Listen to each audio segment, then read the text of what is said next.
அன்பான தேவ ஜனமே, விக்டரி காஸ்பல் சர்ச் விடுதலையின் சுவிசேஷ சபை வழியாய் உங்களுக்கு கிருபையும் சமாதானமும் உண்டாவதாக. இன்று தேவன் உங்களுக்கு தரும் ஆவிக்குரிய மன்னா என்ன அப்படின்னா, ஏசாயா 46:12 முரட்டு இருதயம் உள்ளவர்களே, நீதிக்கு தூரமானவர்களே, எனக்கு செவி கொடுங்கள். நாம் முரட்டு இருதயம் உள்ளவர்களாய் இருந்தால் நீதிக்கு செவி கொடுக்க மாட்டோம், தேவனுக்கு நம்ம செவி கொடுக்க மாட்டோம். நம்மளுடைய இருதயம் சாந்தமாக இருக்க வேண்டும். அந்த சமாதான பிரபு நம்மளுடைய இருதயத்தில் வாசம் செய்ய வேண்டும்.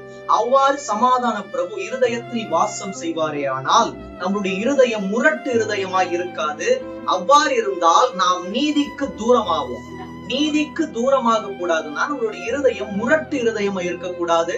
சமாதான பிரபுவே இந்த இருதயத்தின் காவலனாய் பாதுகாவலனாய் இருக்கும் போது இருதயம் சமாதானத்துக்கு உட்பட்ட இருதயமா இருக்கும், ஒரு முரட்டு இருதயமா இருக்காது.